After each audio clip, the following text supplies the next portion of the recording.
जय हिंद and welcome to defence exam master. मेरा नाम है शिवम सारस्वत और आप सभी मुझे जानते हैं डिफेंस एग्जाम मास्टर के नाम से। आप सभी का स्वागत है इस चैनल पे। अगर आप इस चैनल पे नए हैं तो इस वीडियो को लाइक कर देना, चैनल को सब्सक्राइब कर लेना और बेल आइकन दबा लेना, ताकि आपको सारी मेरी वीडियोस, सारी अपडेट्स डिफेंस एस्पिरेंट्स को जो भी डिफेंस रिलेटेड न्यूज़ है, जो भी नोटिफिकेशन जॉब अलर्ट्स में सबसे पहले डालता हूं, ताकि आपको मिलती रहे। आज मैं लाया हूं FCAT 2 2024 का नोटिफिकेशन बच्चों, जैसा कि आपको मेरी स्क्रीन पे पीछे दिख रहा है नोटिफिकेशन। हालांकि ऑफिशियल वेबसाइट पे अभी अवेलेबल नहीं है, बट ये आ चुका है। तो आते ही मेरा काम है सबसे पहले तुम लोगों को अपडेट करना, ताकि तुम तैयारी कर लो। 30 तारीख से फॉर्म भरे जाएंगे FCAT 2 2024 के, और जो लास्ट डेट है वो आपकी है 28 जून। 30 मई से लेकर 28 जून, यानी कि 1 महीना फॉर्म भरा जाएगा। हम 10 दिन पहले वीडियो बना रहे हैं, तो 10 दिन में तुम पूरी जीके खत्म कर सकते हो FCAT की, अगर तुम सीरियस बच्चे हो तो तैयारी करना चालू कर दो। और तैयारी में मैं आपकी कैसे मदद करने वाला हूँ उसके बारे में बात करते हैं। पहले मैं नोटिफिकेशन एक्सप्लेन करूँगा आपको सारा, उसके बाद मैं आपको बाकी की चीज़ें बताऊँगा। तो ध्यान से सुनना मेरी बात, जो चीज़ें हैं। इंडियन एयरफोर्स इनवाइट्स, यहाँ पे आपको दिख रहा है इंडियन एयरफोर्स का ये। Indian Air Force invites men and women from Indian citizens as per Citizenship Act 1955 to be a part of Indian Air Force as commissioned officers in flying, ground duty, technical and non-technical branches. Registration will open on 30 मई 2024 सुबह 11 बजे और close on 28 जून शाम को 11:30 बजे रात को, है ना। एयरफोर्स कॉमन एडमिशन टेस्ट बोलते हैं FCAT को, और इसमें NCC स्पेशल एंट्री वाले भी बच्चे हैं, और जुलाई 2025 का कोर्स है। दिस इज जुलाई 2025 का कोर्स। जो भी बच्चे 2025 में एकेडमी ज्वाइन करना चाहते हैं, अब वो कौन से बच्चे हैं जो 2025 में एकेडमी ज्वाइन करने के लिए एलिजिबल हैं, उसके बारे में ध्यान से मेरी बात सुन लेना। वो सभी बच्चे जो कि अभी 3 साल वाले डिग्री कोर्स में हैं, जैसे मान लो BSc में है, तो वो चौथा सेमेस्टर का एग्जाम देके 5वें सेमेस्टर में आए हैं। और अगर आप BTech वाले बच्चे हो तो आप 6वें सेमेस्टर का एग्जाम दे रहे हो या दे चुके हो और 7वें में लैंड कर रहे हो, तो आप सारे बच्चे एलिजिबल हैं। जो बच्चे फाइनल एग्जाम्स दे चुके होंगे मई जून 2025 में, वो जुलाई में एकेडमी ज्वाइन कर सकते हैं, ठीक है। FCAT में सबसे बड़ा क्राइटेरिया क्या है कि आपको कम से कम 60% मार्क्स चाहिए ग्रेजुएशन में। जो भी बच्चा 60% मार्क्स नहीं है जिसके भी ग्रेजुएशन में, वो बच्चा एलिजिबल नहीं है। ये बात मेरी याद रख लो। ग्रेजुएशन में आपको एटलीस्ट 60% मार्क्स चाहिए। ये CDS की तरह नहीं है कि परसेंटेज क्राइटेरिया नहीं है। एयरफोर्स बहुत पढ़ी लिखी फौज है, मैं बोलूँगा टेक्नोलॉजिकली एडवांस्ड है बहुत ज़्यादा, तो पढ़ी लिखी जनता चाहिए वहाँ पे। कम से कम 60% मार्क्स आपके होने चाहिए। अगर आपके नहीं है, आप नहीं दे सकते FCAT, as clear as that. Now अब मैं तुम्हें सीटों के बारे में बताऊंगा, एलिजिबिलिटी क्राइटेरिया बताऊंगा, एज क्राइटेरिया क्या है, कितनी एज लिमिट वाले बच्चे एलिजिबल हैं, और कैसे तैयारी करोगे, क्या करोगे, सारी चीज़ों को ध्यान से सुनना। तो जुलाई 2025 का कोर्स है, यहाँ पे आपको दिख रहा है technical non technical branches, flying branch यानी कि पायलट्स। अब सीटें कितनी हैं, टोटल नंबर ऑफ सीट्स के बारे में बात करूंगा। FCAT एंट्री में यहाँ पे आपको दिख रहा होगा, अगर मैं इधर से जाऊँ तो आप ये देखो कि FCAT एंट्री में 218/22F, ये इसमें जो है 18 सीटें हैं लड़कों की और 11 सीटें हैं लड़कियों की, ठीक है। थोड़ा सा मेरे को यहाँ पे ये ब्लर हो गया है, मैं एक बार फ़ोन का मुझे यूज़ करना पड़ेगा इसमें, जस्ट एक सेकेंड, ठीक है। मुझे ज़रा जो है एक बार फ़ोन में देख लेने दो। मुझे चिन्मय ने भेजा था, मेरे स्टूडेंट ने, ठीक है। तो ये 18 + 11 टोटल, यानी कि 8 और 1 9 और 1 और 1 2, 29 सीट्स हैं पायलट्स की। ये फ्लाइंग पायलट्स की सीटें हैं बच्चों, जो कि शॉर्ट सर्विस कमीशन है 14 साल का, 14 ईयर शॉर्ट सर्विस कमीशन। इसमें लड़कियों की 11 हैं, ये फीमेल की सीट्स हैं 11, और ये मेल्स की सीट्स हैं 18 लड़के और 11 लड़कियां फ्लाइंग में ज्वाइन कर सकती हैं, ठीक है। Ground duty technical, 225G/SSC MNW। Weapon systems branch में लड़कों की 14 सीटें हैं, लड़कियों की 3 सीटें हैं। एडमिन ब्रांच में 43 सीटें हैं लड़कों की और लड़कियों की 11 सीटें हैं। लॉजिस्टिक्स में 13 सीटें हैं लड़कों की और 4 सीटें लड़कियों की हैं। अकाउंट्स ब्रांच BCom वाले बच्चे दे सकते हैं, 10 सीटें हैं बॉयज़ की, ये मेल है, और ये फीमेल में अकाउंट्स की 2 हैं। एजुकेशन ब्रांच में 7 सीटें हैं और एजुकेशन ब्रांच में लड़कियों की 2 सीटें, मेल की 7 फीमेल की 2। इसके अलावा मेट्रोलॉजी में 8 हैं। मेट्रोलॉजी MBA वाले बच्चे जो है ना, मास्टर्स वाले बच्चे और MBA वाले बच्चे मेट्रोलॉजी ब्रांच ज्वाइन करते हैं, तो वो याद रखना कि तुम्हारे लिए टोटल 10 सीटें आई हैं भाई, 8 for male and 2 for female. तो ये इतनी सीटें हैं। अगर मैं इनका सम करता हूँ तो फ्लाइंग की मैंने कितनी कर दी, ये कर दी। अच्छा एरोनॉटिकल इंजीनियरिंग मुझसे छूट गया बीच में, भाई साहब मजे आ गए एरोनॉटिकल इंजीनियरिंग। AEL में अगर मैं सीटों के बारे में बात करूँ तो ये 88 सीट्स यहाँ पे हैं, 88 एंड 23 आपको दिख रहा होगा, 88 एंड 23 सीट्स यहाँ पे हैं। AEM मैकेनिकल इंजीनियरिंग 36 सीटें मेल्स की हैं और फीमेल्स की सीटें हैं 9। अब तुम इनको जोड़ लो तो बीटेक वाले बच्चे खासतौर से ग्राउंड ड्यूटी टेक्निकल, बीटेक वाले फ्लाइंग में, टेक्निकल में, एरोनॉटिकल में और ग्राउंड ड्यूटी में भी जा सकते हैं, सब में जा सकते हैं बीटेक वाले बच्चे। पर तुम देखो कि तुम्हारे लिए स्पेसिफिकली कितनी सीटें आ रही हैं। टेक की अगर मैं बात करूं तो यहाँ पे 88 + 23 और AEL में है, और मैकेनिकल वाली स्ट्रीम के अंदर अगर मैं बात करूं तो 36 और 9, 36 और 9 10 40 होता है। ये 45 सीटें मैकेनिकल स्ट्रीम वाले बच्चों के लिए है यहाँ पे एरोनॉटिकल इंजीनियरिंग में, और ये तुम्हारा हो गया 80 और 20 100 और 8 और 3 11 111।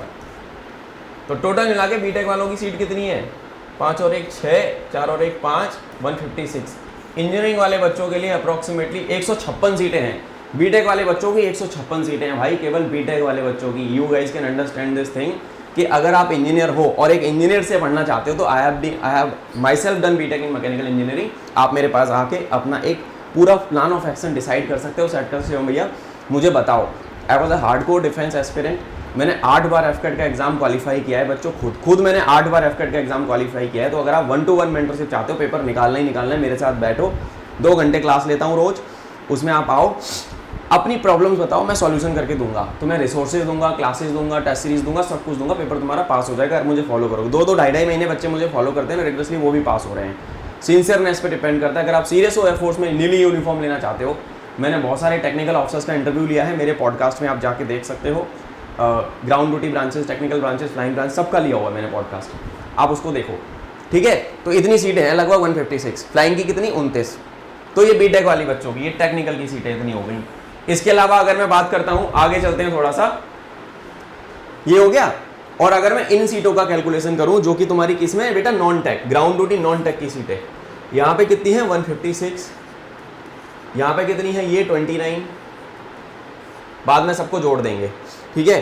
तो वेपन सिस्टम्स में कितनी है, ये है 14 और 3, वेपन सिस्टम्स में आपकी 17, ठीक है 17, 43 और 11 40 और 10 50 और 4 54, एडमिन में 54, एडमिन में 54, लॉजिस्टिक्स में 13 और 4 17 सीटें लॉजिस्टिक्स में, अकाउंट्स में 12, एजुकेशन में 9 सीटें और मेट्रोलॉजी में 10 सीटें। टोटल आप इसको यहाँ पे जोड़ लो, ये कितना हो गया, 7 और 4 11, 11 और 7 18, 19 20, 20 ने 29 का 9, 2 और 1 3 और 5 8 9 10 11, 119 सीटें लगभग हैं आपकी ग्राउंड ड्यूटी ब्रांचेस के अंदर। 119 टेक्निकल में 156। अच्छा एनसीसी स्पेशल एंट्री भी है यहाँ पे, एनसीसी स्पेशल के लिए सीटें रिजर्व रहती हैं, 10% सीटें सीडीएस परमानेंट फ्लाइंग की रिजर्व है, और लड़कियाँ केवल एसएससी फ्लाइंग में ज्वाइन कर सकती हैं। तो अगर लड़कियों की मैं बात करूँ तो मान लो 11 में से लगभग 1 सीट लड़कियों के लिए रिजर्व है एनसीसी स्पेशल वाली, और लड़कों के लिए 18 में से लगभग 2 सीटें मान लो मोटा मोटी। तो एनसीसी वालों को 10% सीटें रिजर्व है, और सीडीएस एनसीसी में 3 सीटें लड़कों के लिए रिजर्व रहती हैं अप्रॉक्सीमेटली। तो ये हो गई कहानी। तो मैं अगर केवल इन्हीं को जोड़ूंगा तो ये आप जोड़ लो यहाँ पे 29 156 और 119, ठीक है बच्चों। वेपन सिस्टम्स ब्रांच के बारे में अभी मैं बताऊंगा। 9 और 6 15 24, 2 और 2 4 5 9 और 1 10 का 304 सीटें। Total 304 vacancies are there via AFCAT. कितनी सीटें हैं 304, अप्रोक्सीमेटली थोड़ा ऊपर नीचे हो सकता है बट मैंने प्रिसाइजली कैलकुलेशन किया है, 304 सीट्स हैं टोटल मिला के, ठीक है। How many seats are there, there are total 304 seats. Now I will tell you few more details. तो मैंने पूरा सीट का कैलकुलेशन कर दिया है। अब मैं एलिजिबिलिटी क्राइटेरिया बताऊंगा ब्रांच वाइज। फ्लाइंग ब्रांच उन बच्चों के लिए है जो पायलट बनना चाहते हैं एयरफोर्स में, शॉर्ट सर्विस, पूरी की पूरी शॉर्ट सर्विस की सीटें हैं। शॉर्ट सर्विस कमीशन है 10+4, ठीक है, यह 10+4 है, और फ्लाइंग का 14 ईयर्स का है ना, फ्लाइंग इज ऑफ 14, जो मैंने यहाँ पे बताया है। कोई भी परमानेंट कमीशन की सीट इस बार एयरफोर्स ने कमिट नहीं किया एफकेट के माध्यम से। पहले पीसी सीटें आती थी, अब नहीं आई है। मैंने बहुत सारे ऐसे ऑफिसर्स का इंटरव्यू लिया है जो अपना 10 साल एयरफोर्स को देने के बाद सेकेंडरी करियर में अच्छी बैंक्स में अच्छे ऑर्गेनाइजेशंस में वीपी लेवल पे पहुंचे हैं। रिसेंटली स्क्वाड लीडर विकास सर आए थे, squad leader Neha Rathi ma'am और स्क्वाड लीडर ज्योति रानी मैम, ये सब हमारे वो सीनियर्स हैं जो एफकेट के माध्यम से जिन्होंने एयरफोर्स ज्वाइन करी है और वो बहुत अच्छा कर रहे हैं अपने सेकेंडरी करियर में। अगर आप 10 साल एयरफोर्स को देखते हो आप आगे वाली लाइफ के लिए बहुत ज़्यादा तैयार हो जाओगे। 20-21 साल में ज्वाइन करोगे, 30-32 साल में 10 साल का फौज का एक्सपीरियंस लेके आप अपनी लाइफ को और बेहतर बना सकते हो। तो this is a very good opportunity for the people who are in engineering background और in any kind of background who are having more than 60% marks in their graduation and want to serve the nation directly. तो this is your chance guys, इसको waste मत करो, इस exam की पढ़ाई करो, पढ़ाई कराएगा तुम्हारा भाई, आप मेरे पास आके पढ़ाई कर सकते हैं। मेरा नाम है शिवम सारस्वत और मैं ही हूँ डिफेंस एग्जाम मास्टर, आपको यहाँ पे दिख रहा होगा मेरी टी शर्ट पे। ये ब्रांड मेरे द्वारा बनाया गया है, बहुत से ज़्यादा हज़ारों बच्चों को पढ़ा चुका हूँ, 40 से ज़्यादा बच्चे ऑफिसर बन चुके हैं बैच के पढ़े हुए। तो आप आना चाहते हो तो ये इतनी सीटें हैं। अब आते हैं ब्रांच वाइज बात पे करते हैं, ठीक है। थोड़ा सा मैं नीचे करूँगा, अब ये देखो नाउ, अब मैं इसको मिटा देता हूँ। हालांकि तुम लोगों ने स्क्रीनशॉट ले लिया होगा यहाँ तक, ठीक है। ये मैंने सीटें जो है यहाँ पे सीटों को खाली छोड़ देती हैं। टाइप ऑफ कमीशन, फ्लाइंग वालों को टाइप ऑफ कमीशन मिलेगा शॉर्ट सर्विस ऑफिसर, ठीक है। Ground duty tag would be, इनका 10 साल का होगा, मैंने अभी बताया वही चीज। और 4 साल का एक्सटेंशन आप लेना चाहते हो तो 4 साल का एक्सटेंशन आप ले सकते हो, ठीक है। Permanent commission at a later date would be considered subject to the service requirement. PC का ऑप्शन है बट डिपेंड करेगा कि सर्विस रिक्वायरमेंट है या नहीं। ऑप्शन होता है बट डिपेंड्स, अभी श्योरिटी नहीं है, अभी पीसी ही है, अभी शॉर्ट सर्विस ही है, सॉरी, ठीक है। अब आते हैं, अब सबसे बड़ी बात है एज क्राइटेरिया। एज क्राइटेरिया क्या है, बच्चों को सबसे बड़ा कंफ्यूजन एज में होता है। तो फ्लाइंग ब्रांच 20 से 24 साल, जिन बच्चों की डेट ऑफ बर्थ 1 जुलाई 2025 को उनकी डेट ऑफ बर्थ, जो बच्चा 2 जुलाई 2001 से लेके 1 जुलाई 2005 के बीच में बोर्न है, कितना 2 जुलाई 2001 से लेके 1 जुलाई 2005 के बीच में जो बच्चा बोर्न है वो फ्लाइंग ब्रांच के लिए जा सकता है। ही और सी कैन बिकम अ पायलट। पर आपकी हाइट होनी चाहिए पायलट बनने के लिए कितनी, 162.5 सेंटीमीटर कम से कम। तो केवल हाइपोथेटिकल सिचुएशन में नहीं रहना कि मुझे पायलट बनना है। फ्लाइंग के लिए जब मैं एक पायलट एस्पिरेंट हुआ करता था, माई हाइट वाज 168 सेंटीमीटर्स। तो 162.5 बेयर मिनिमम हाइट का क्राइटेरिया है। बीएमआई आपकी पूरी बॉडी फिट होनी चाहिए। फ्लाइंग का जो मेडिकल्स होता है सबसे ज़्यादा ग्रूलिंग होता है। This is the top most, जो टॉप ऑफ द टॉप होते हैं वो पायलट्स बनते हैं, ठीक है। तो फ्लाइंग का जो एलिजिबिलिटी क्राइटेरिया है, जो फिजिकल स्टैंडर्ड्स हैं आर वेरी हाई। तो 162.5 होगा तभी आप पायलट बन सकते हो, अदरवाइज भूल जाओ। तो ये हाइट इतनी चाहिए कम से कम पायलट बनने के लिए, ठीक है, याद रखना। तो डेट बता दी 2 जुलाई 2001 से 2 जुलाई 2005 के बीच में। अपर एज लिमिट, जिन बच्चों ने कॉमर्शियल पायलट लाइसेंस लिया है, जिनके पास सीपीएल है, जिनके पास जो सीपीएल होल्डर्स हैं, उनको यहाँ पे क्या मिल रहा है, सीपीएल होल्डर्स को यहाँ पे 2 जुलाई 1999 से लेके 1 जुलाई 2005 के बीच का टाइम मिल रहा है। तो सीपीएल वालों के लिए थोड़ी सी एज लिमिट एक्सटेंड कर दी जाती है। Ground duty tag and non tag में 20 से 26 साल की एज वाले सारे बच्चे एलिजिबल हैं, जो 1 जुलाई 2025 को कैलकुलेट करी जाएगी। यानी 2 जुलाई 1999 से लेके 1 जुलाई 2005, 2 जुलाई 1999 से लेके 1 जुलाई 2005, ठीक है। ये सारे बच्चे एलिजिबल हैं, ये ध्यान से सुन लेना, ठीक है। ग्रेजुएशन आपको चाहिए, ट्रेनिंग वगैरह के बारे में मैंने बता दिया। अब आगे चलता हूँ और क्या क्या चीज़ें जानना जरूरी है, ठीक है। ये मैंने बता दिया मोटा मोटा। अब आपको रैंक कौन सी मिलेगी, फ्लाइंग ऑफिसर की रैंक मिलेगी। इट इज़ अ लेवल 10 पे क्लास 1 गस्टेड ऑफिसर आप बनेंगे भारत सरकार के। लेवल 10 ग्रेड पे 5400 का होता है। तो आप अगर भारत सरकार में यंग एज में अफसर बनना चाहते हैं, एयरफोर्स आपको वो मौका दे रही है वाया एफकेट। ईजीएस्ट एग्जाम है। कोई भी बच्चा 3 से 4 महीने रिगरस पढ़ाई करता है। अभी पेपर में ज़्यादा टाइम तो बचा नहीं है, तो 3 महीने हैं मोटा मोटा मान लो, जून जुलाई अगस्त, 3 मंथ्स हैं। आप मेरे व्हाट्सएप नंबर पे मुझे मैसेज करो, मैंने खुद ही एग्जाम 8 बार निकाला है। I know all the tricks and tricks कि कैसे पेपर पास होगा। मेरे बच्चे 2-2 महीने पढ़ते हैं मेरे से, तो भी पास कर लेते हैं। तो ये एग्जाम बहुत ज़्यादा स्ट्रेटेजी मांगता है, ये रट्टाफिकेशन की थ्योरी पे काम नहीं करता एग्जाम, स्ट्रेटेजी से ही पास होगा, ठीक है। मैं आपके साथ इंडिविजुअली बैठूंगा, 1-to-1 आपको तैयारी कराऊंगा, एग्जाम निकल जाएगा आपका, ठीक है। इस नंबर पर व्हाट्सएप करके बैच में आ जाना भाई। सुपर 50 बैच है, इसका नाम है तेजस, फॉर एफकेट ओनली। नाउ ये मैंने बता दिया, 7 पे कमीशन के हिसाब से आप क्लास 1 अफसर बन गए। अब और क्या चीज़ों के बारे में ध्यान में रखना है, एयरफोर्स बहुत ज़्यादा पे एंड पक्स देती है, अगर वो सारी चीज़ें तो मैं बताऊंगा नहीं। 1 करोड़ का इंश्योरेंस है, स्पोर्ट्स फैसिलिटीज़ मिलती हैं, टैटू नहीं होना चाहिए, ये सब। एफकेट के एग्जाम के बाद आपका एएफएस भी होगा। जो फॉर्म की फीस है वो है 550 रुपये प्लस जीएसटी, ठीक है। ये मुझे थोड़ा सा ज़्यादा लगता है यार। हमारे टाइम पे एफकेट हमने फ्री में भी दिया है, जब केवी में होता था हमने फ्री में भी एग्जाम दिया है। मैं बोलूँगा एयरफोर्स की अथॉरिटीज़ को कि इसको थोड़ा सा प्लीज़ आप कुछ करो, बच्चे अफोर्ड नहीं कर पाते कभी कभी, so that is not a good thing actually. ये सीडेक कराता है एग्जाम, 550 प्लस 18% जीएसटी में मान लो 5500 रुपये और बढ़ गए, लगभग 700 रुपये से ऊपर फीस चली जाती है इस एग्ज़ाम की, क्योंकि ऑनलाइन एग्जाम है पूरी तरीके से। तो ये इसकी एग्ज़ाम की फ़ीस है, ठीक है बच्चों, this is the exam fees. तो फ्री नहीं है, फॉर्म में पैसे लगते हैं। मैरिटल स्टेटस आप सारे अनमैरिड होना चाहिए, टीए मिलेगा, आप एसएसबी जाओगे, तो बस यही है मेन मुद्दे की बात, ठीक है। ये यहाँ पे नंबर दिया हुआ है fcatcell@cdac.in, ये इनका दिशा सेल का वो है। तो ये सारी चीज़ें आपकी हैं। अब आते हैं हम लोग कुछ ध्यान रखने वाली बात है। जो भी बच्चे एलिजिबल हैं वो फॉर्म भर देना, कोई दिक्कत आए मेरे नंबर पे मुझे व्हाट्सअप करना, डिस्क्रिप्शन में भी मेरा नंबर मिल जाएगा। ये नोटिफिकेशन आपको डिस्क्रिप्शन में मैं डाल दूंगा, वहाँ से डाउनलोड करके देख लेना, पूरा पढ़ लेना खुद से। मैंने मेजरली सारी चीज़ें एक्सप्लेन कर दी, सीटें बता दी, क्या क्या चीज़ों का ध्यान में रखना है। फिर से हम क्विकली रिकैपिंग, जिन बच्चों के ग्रेजुएशन में 60% से ऊपर मार्क्स हैं वो बच्चे एफकेट दे सकते हैं। जो बच्चे फाइनल ईयर में आए हैं, चौथे सेमेस्टर का एग्जाम देके, 7वें सेमेस्टर का एग्जाम देके, 4 साल वाले, वो एलिजिबल हैं। 2025 में कोर्स कमेंस होगा, तब आपके पास प्रोविजनल डिग्री होगी। You can join the academy, पढ़ाई करना चालू करो, बैच में आ सकते हो मेरे में, तो ज्वाइन कर लो। और फीस ज़्यादा नहीं रखी हुई है, 3-4 महीने पढ़ोगे, 6 महीने का बैच एक्सेस रहेगा, 1 साल की टेस्ट सीरीज मिलेगी पूरी, प्लस एसएसबी इंटरव्यू का फ्री बैच भी दूंगा। एयरफोर्स में केवल एग्जाम पास करने से नहीं होगा, एफकेट पास करने के बाद भी आपको स्टेज 1 में बाहर होना पड़ता है, तो उस चीज़ की भी मैं ध्यान रखता हूँ। कम्युनिकेशन स्किल, पर्सनैलिटी, इसी वजह से मैं पॉडकास्ट अपना करता हूँ, ठीक है। मेरा पॉडकास्ट जो आता है टॉक विद द लीजेंड, जहाँ पे air force officers, army officer, navy officers आते हैं, वो अपनी जर्नी बताते हैं, जिनके माध्यम से आप सीखते हो, पर्सनैलिटी ग्रूम होती है, ताकि आप पोटेंशियल अफसर मटीरियल बन पाओ। मैं वेबिनार्स भी करता हूँ, इंटरव्यूइंग ऑफिसर्स आते हैं, एयरफोर्स सिलेक्शन बोर्ड के साइकोलॉजिस्ट आते हैं, जीटीओज आते हैं, ताकि आपकी पर्सनैलिटी वैसी बने जैसी एयरफोर्स को चाहिए। ये सारी चीज़ों का ध्यान रखना है। अब बैच के बारे में क्विक अपडेट, ये सारी चीज़ें मैंने बता दी। फॉर्म भर देना टाइम से, मेरी वीडियोज़ आती रहेंगी एफकेट के लिए, स्पेशल क्लासेस लगाऊंगा यूट्यूब पे भी, वो देख लेना। बैच में तो जो भाई क्लास चलती हैं वो चलती हैं। यूट्यूब पे भी एफकेट की प्लेलिस्ट बनी हुई है, उसको देखो। मेरी स्ट्रेटजी, टॉपर टॉक सब पढ़ा है। मेरे बच्चे फ्लाइंग में, टैक में, ग्राउंड ड्यूटी ब्रांचेस सब में गए हुए हैं, उनके इंटरव्यूज टॉपर टॉक्स में देख लेना।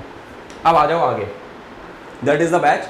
मैं हर एग्जाम के लिए IMA का 50 बच्चा, CDS OTA का 50 बच्चा, एफकेट का 50, NDA GT का 50 बच्चा, 250 सीटें टोटल अभी खाली छोड़ रही हैं, सीटें भरी नहीं है, धीरे धीरे बढ़ती हैं वो, तो भरती रहेंगी। मेरा तो पढ़ाने का काम है, ठीक है। जो बच्चा आएगा उसको पढ़ा दूंगा मैं। अभी बैच 6 मई से चालू कर दिया था। इस बैच में कौन सा है जो तुम्हारे काम का है? जो भी बच्चे एफकेट के लिए केवल तैयारी करते हैं, 8 से 8:45 इंग्लिश का लेक्चर होता है। इंग्लिश 90 मार्क्स की आती है। एफकेट एग्जाम का पैटर्न है 2 घंटे का पेपर, 100 क्वेश्चन, 1 क्वेश्चन 3 नंबर का 1/3 नेगेटिव, 30 क्वेश्चन इंग्लिश के, 20 क्वेश्चन मैथ के, 25 जीके के, 25 रीजनिंग के। ये पैटर्न है भाई, ठीक है। और ये है मेरा बैच बच्चों, this is my batch, that is Tejas AFCAT. Tejas हमारा LCA है, इंडिजिनस एयरक्राफ्ट है, इसके नाम पे मैंने, ये नंबर है मेरा 7017, इस नंबर पे मुझे व्हाट्सअप करके बैच में एनरोल कर लेना। हर रिटन एग्जाम के पेड बैच के बच्चों को SSB की मेंटर से फ्री मिल रही है। SSB का फ्री बैच मिलता है, और उनके जो पर्सनल डाउट्स हैं वो खुद दूर करता हूँ, और उनको ऑफिसर्स की भी सपोर्ट मिलती है मेरी तरफ से। तो ये है बैच। इस बैच में अगर आप CDS का भी फॉर्म जैसे अभी लाइव है, तो लड़कियां जो हैं वो एफकेट के साथ OTA को क्लब कर सकती हैं, this is Trident CDS OTA। और जो बॉयज़ हैं जिनको PC में जाना है, वो इस एफकेट के साथ ये IMA वाला बैच भी कॉम्बो करके क्लब करके ले सकते हैं। पेड बैचेस हैं ये दोनों, और आप मेरे नंबर पे व्हाट्सअप करके बेटा रीच आउट करके मुझे ज्वाइन कर सकते हो। यही था। आई होप आपको समझ में आई सारी चीज़ें। मेजरली मैंने सारी चीज़ें कवर कर दी हैं। फिर भी तुम्हारे मन में कोई भी डाउट आता है, ये रहा मेरा नंबर, इस नंबर पे मुझे रीच आउट करना, मैं तुम्हें बता दूंगा कि क्या दिक्कत है। वॉइस नोट छोड़ देना मुझे, या टेक्स्ट मैसेज डाल देना व्हाट्सएप पे, इस नंबर पे, आई विल हेल्प यू। ये भाई का वादा है, ये मैं पिछले 4 साल से करता आ रहा हूँ, ये मैं अभी भी कर दूंगा आपकी हेल्प, ठीक है। एक बार मुझसे पर्सनली बात कर लेना, ज़्यादा परेशान होने की जरूरत नहीं है। Check out my other videos also. अगर नए हो चैनल पे तो like, share and subscribe to defence exam master. और हाँ, एक रिक्वेस्ट और है, इस वीडियो को अपने किसी ऐसे दोस्त के साथ भेज देना, ऐसे किसी बच्चे के साथ शेयर कर देना जो बच्चा एफकेट में हेल्प चाहता है, ठीक है। और कमेंट करके बताना तुम्हारे और भी कुछ सवाल होंगे, कोई भी डाउट्स होते हैं, क्वेरीज हो, please tell me in the comments. And मैं आता रहूँगा, ऐसे ही कंटेंट लाता रहूँगा एफकेट रिलेटेड। मैं फ्री बैच भी चलाऊँगा यूट्यूब पे, और जो पेड बैच है वो तो चल ही रहा है, ठीक है बच्चों। तुम्हें कहीं भी कंटेंट की कमी नहीं मिलेगी, सपोर्ट की कमी मेरी तरफ से नहीं मिलेगी। अगर आप मेरे से कनेक्टेड हो तो आपका भला होने वाला है, ठीक है। ये मैं हूँ Shivam Saraswat, defence exam master, and I hope to see you guys in the uniform soon. जय हिंद।